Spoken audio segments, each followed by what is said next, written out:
यहां से बोलूंगा, आप वहां से रिपीट करेंगे। बिस्मिल्लाहिर्रहमानिर्रहीम। हम अहद करते हैं कि हम अल्लाह के फरमान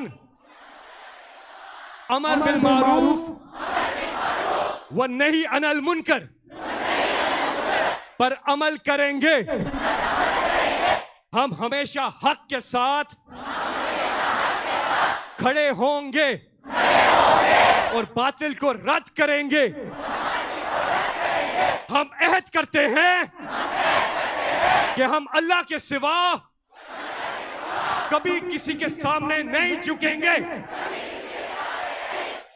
हम अहद करते हैं कि हम अपनी इज्जत नफ्स, अपनी पाकिस्तानियत, अपनी खुद मुख्तारी, अपनी खुददारी पर कभी समझौता नहीं करेंगे। हम इंशाअल्लाह हकीकी आजादी हासिल करेंगे। हम सब हलाली परचम तले यकजा रहेंगे। अल्लाह ताला हमें कामयाबी अता फरमाए। आमीन। पाकिस्तान